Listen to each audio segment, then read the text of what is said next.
Selamat siang, Bapak dosen dan teman-teman sekalian. Terima kasih atas waktu dan kesempatan yang telah diberikan. Kami dari kelompok 3 akan mempresentasikan hasil kerjaan kelompok kami pada mata kuliah sistem transportasi. Sebelumnya, kami akan memperkenalkan diri kami masing-masing. Saya sendiri, nama saya Mikael Bambang Jago. Saya Raffi Fersadi. Saya Berto Payamilan. Di sini kami akan membahas materi mengenai analisis kapasitas jalan. Jadi, analisis kapasitas jalan adalah metode yang digunakan untuk mengevaluasi kemampuan suatu jalan atau jaringan jalan dalam menampung volume lalu lintas. Berikut adalah beberapa aspek utama dalam analisis kapasitas jalan. Yang pertama, yaitu konsep dasar kapasitas jalan, yaitu meliputi kapasitas jalan, volume lalu lintas, dan derajat kejenuhan. Yang kedua, faktor yang mempengaruhi kapasitas jalan, yaitu ada lebar jalur, kecepatan desain, jumlah lajur, hambatan samping, dan pengaturan lalu lintas. Berikut yang ketiga yaitu metode pengukuran kapasitas jalan, yaitu meliputi survei lapangan, modeling dan simulasi, serta penggunaan panduan dan standar. Yang keempat yaitu output analisis kapasitas. Yang pertama level of service, yang kedua kecepatan rata-rata, dan ketiga derajat kejenuhan. Dan yang terakhir yaitu yang kelima, penerapan analisis kapasitas jalan. Penerapan analisis kapasitas jalan meliputi perencanaan pembangunan infrastruktur, manajemen, dan pengendalian lalu lintas, serta evaluasi efisiensi operasional jalan.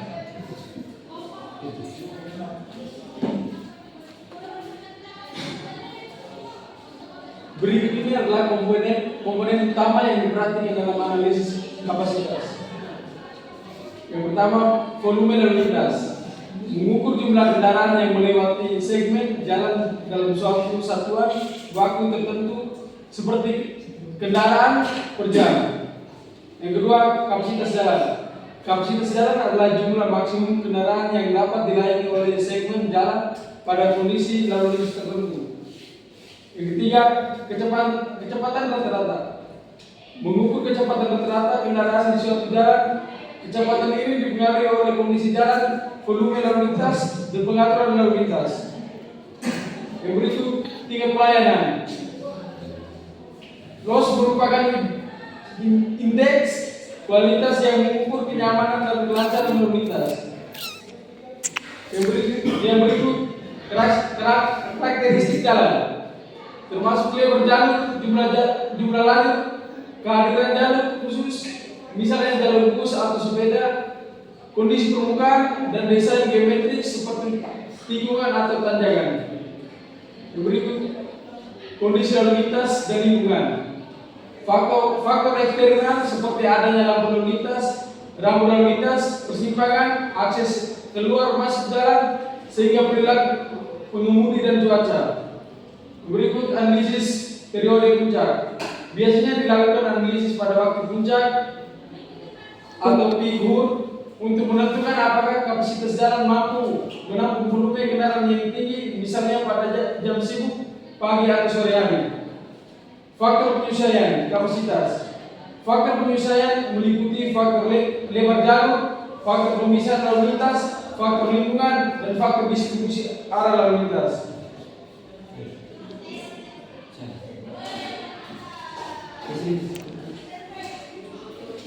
Berikutnya dipengaruhi oleh apa analisis kapasitas jalan? Faktor-faktor utama yang mempengaruhi analisis kapasitas jalan meliputi yang pertama, karakteristik jalan, yang terdiri dari lebar jalan, kemiringan dan geometri, keberadaan median dan bahu jalan, dan jenis permukaan jalan. Yang kedua, volume dan karakteristik lalu lintas. Yang pertama, jenis kendaraan, komposisi lalu lintas, kecepatan rata-rata lalu lintas. Yang ketiga, kondisi lingkungan dan cuaca. Yang pertama cuaca, yang kedua pencahayaan dan kondisi siang atau malam. Yang keempat, faktor kebutuhan dan pola pergerakan pengguna jalan.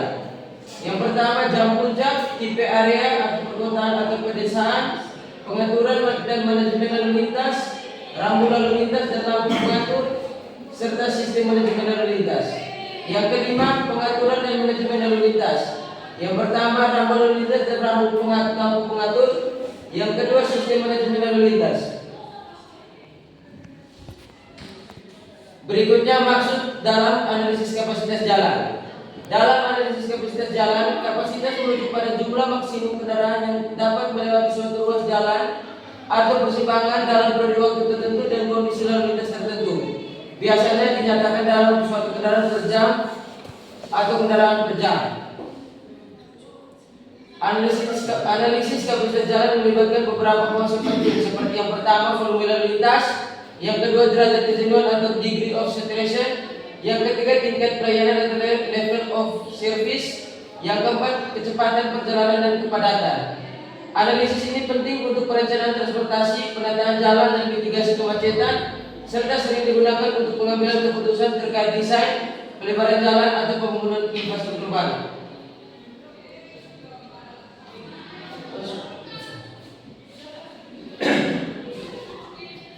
Baik, selanjutnya tujuan dalam analisis kapasitas jalan. Ada beberapa tujuan utama dari analisis kapasitas jalan adalah sebagai berikut. Yang pertama, menentukan kinerja jalan dan persimpangan. Berikut perencanaan dan perancangan infrastruktur jalan, mitigasi kemacetan dan pengaturan lalu lintas, penentuan kebutuhan peningkatan jalan, evaluasi dampak lalu lintas dari proyek baru, mendukung keselamatan jalan. Secara keseluruhan, analisis kapasitas jalan membantu menciptakan sistem jalan yang lebih efisien, aman, dan berkelanjutan, serta memastikan pengguna jalan dapat mencapai tujuan mereka dengan waktu yang lebih singkat dan risiko kecelakaan yang lebih rendah.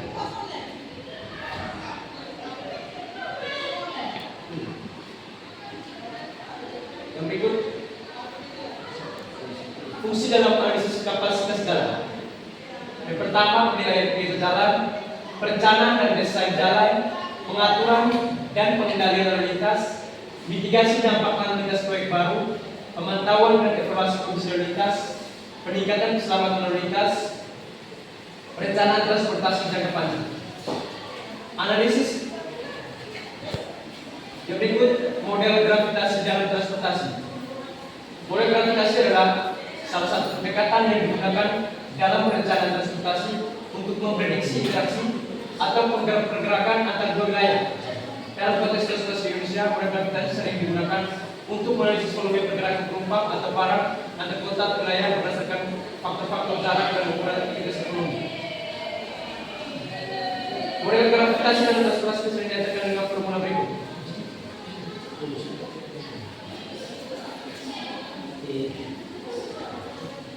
Model gravitasi dalam transportasi biasanya dinyatakan dengan formula berikut. TU sama dengan P1 kali P2 per DU. Model gravitasi digunakan di Indonesia untuk yang pertama perencanaan transportasi darat, analisis pelabuhan, perencanaan bandara dan studi urbanisasi. Ini contoh ilustrasi model gravitasi yang ada di Indonesia. Ilustrasi model gravitasi dalam sistem transportasi Indonesia. Diagram ini menunjukkan hubungan antara kota-kota besar berdasarkan volume pergerakan, aktivitas ekonomi dan jarak. Model ini membantu memvisualisasikan aliran transportasi antar wilayah. Model gravitasi dipakai untuk memperkirakan wilayah apa? Model gravitasi digunakan untuk memperkirakan aliran perjalanan, distribusi barang atau pergerakan orang antara dua wilayah berdasarkan beberapa faktor seperti jarak, ukuran, daya tarik ekonomi dari wilayah tersebut. Model gravitasi ini dapat diterapkan pada berbagai aspek, di antaranya yang pertama perjalanan antar kota, distribusi barang dan logistik, pemilihan lokasi pusat perbelanjaan atau pusat ekonomi, pemilihan lokasi transportasi, analisis pariwisata, serta yang terakhir perencanaan pembangunan infrastruktur. Contoh penerapan di Indonesia yaitu di Jakarta dan sekitarnya. Model gravitasi akan memperkirakan aliran penduduk atau barang yang tinggi dari daerah sekitarnya menuju Jakarta, karena Jakarta memiliki daya tarik yang besar sebagai pusat ekonomi, pemerintahan dan layanan.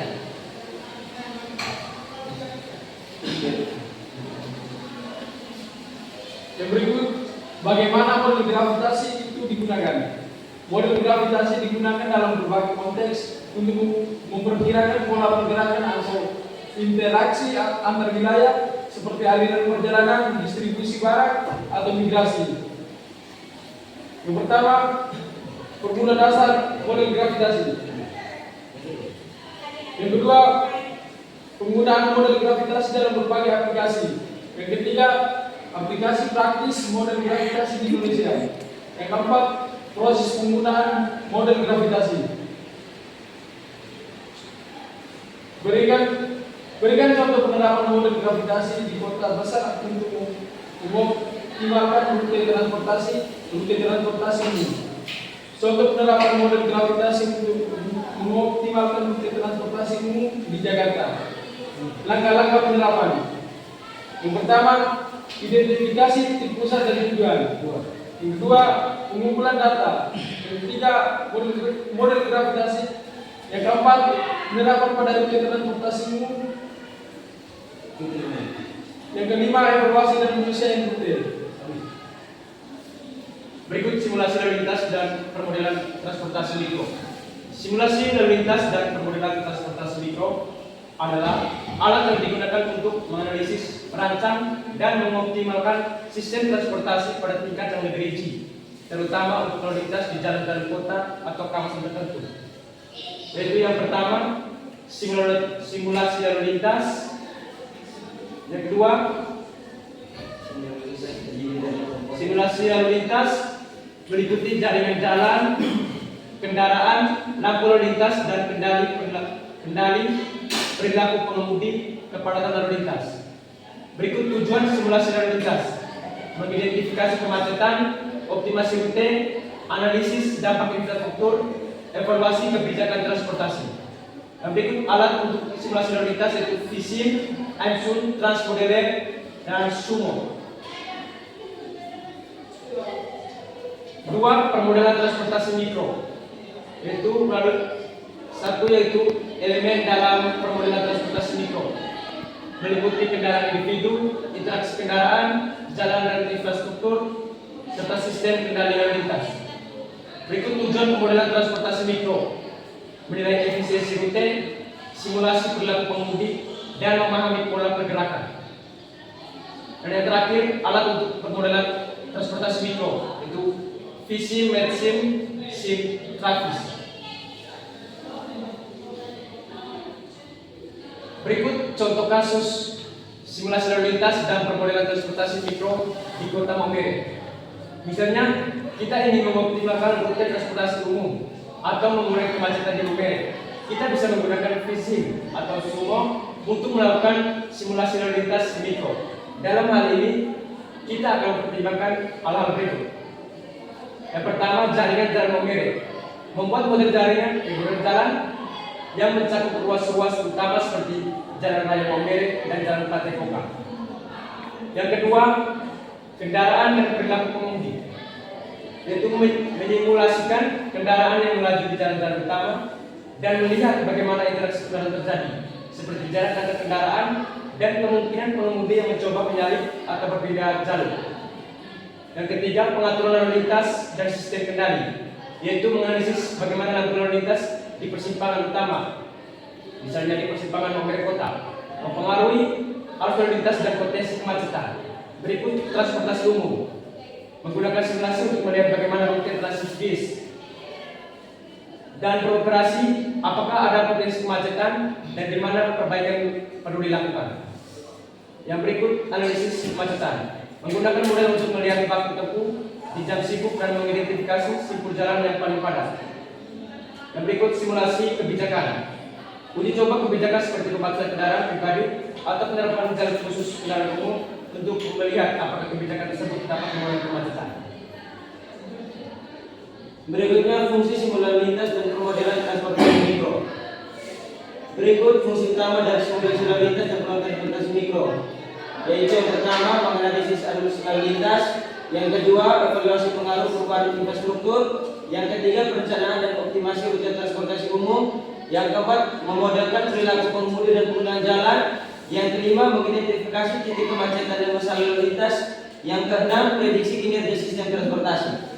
Yang ketujuh, mengurangi kemacetan dan meningkatkan efisiensi lalu lintas. Yang kedelapan, simulasi tanggap darurat dan kecelakaan lalu lintas. Yang kesembilan, pengembangan kebijakan transportasi berkelanjutan.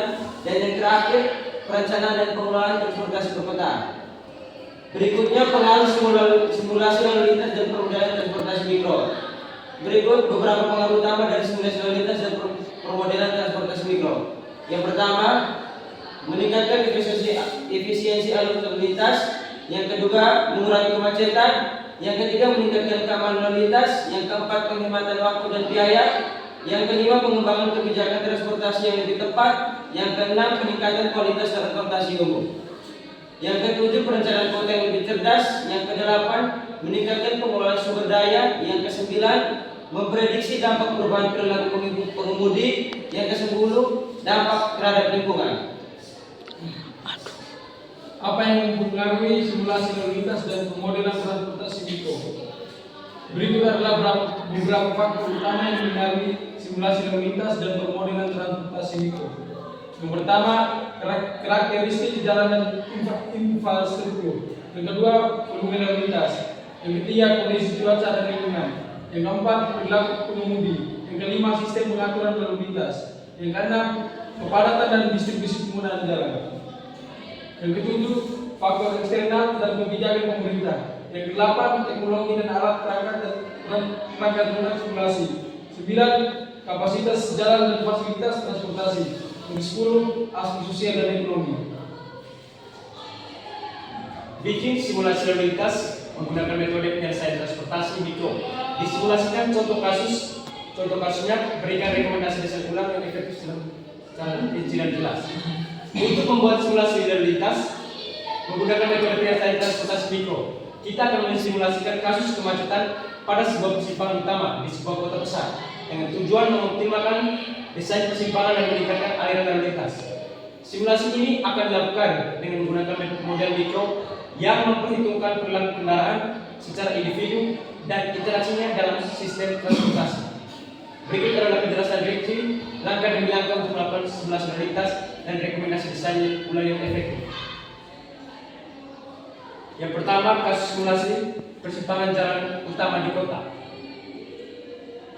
Lokasi persimpangan jalan utama A dan jalan utama B di kota I. Beban lalu lintas. Persimpangan ini mengalami kemacetan parah selama jam sibuk, pagi dan sore, terutama pada saat kendaraan dari arah A dan B berusaha melintas secara bersamaan. Ketiga, kendaraan.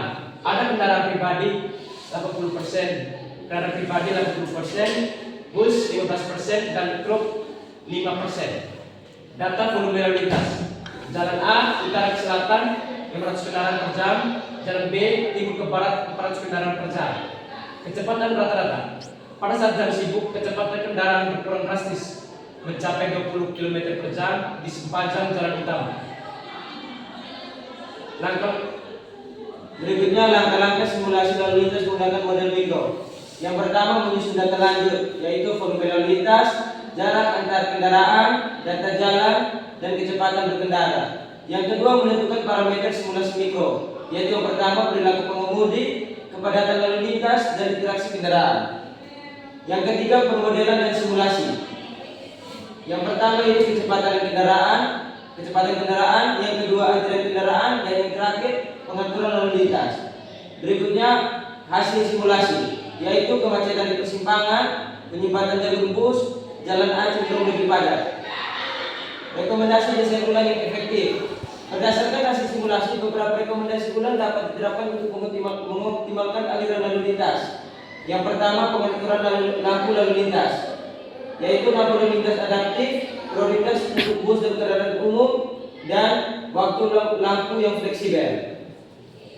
Yang kedua, penambahan dan pengangkutan jalur, yaitu yang pertama penambahan jalur di jalan A dan B, yang kedua jalur khusus untuk kendaraan umum, yang ketiga jalur khusus untuk truk.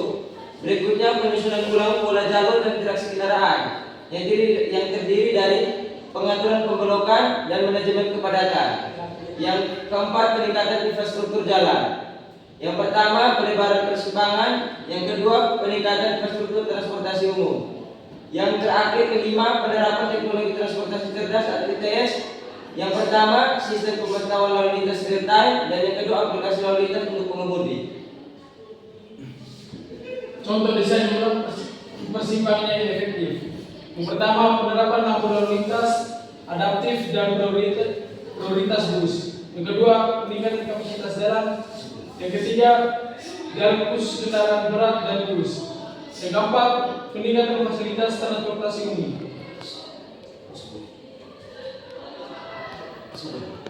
Yang berikut kesimpulan. Simulasi lalu lintas dengan metode transportasi mikro memberikan gambaran yang akurat tentang bagaimana kendaraan berinteraksi di persimpangan. Hasil simulasi ini digunakan untuk merancang solusi yang lebih baik dalam mengoptimalkan desain persimpangan dan meningkatkan efisiensi lalu lintas. Dengan pengaturan lalu lintas adaptif, penambahan jalur, dan penerapan sistem ITS, kemacetan dapat dikurangi secara signifikan dan perjalanan kendaraan lebih lancar, terutama di jam sibuk. Sekian presentasi dari kelompok kami. Atas perhatiannya kami sampaikan terima kasih.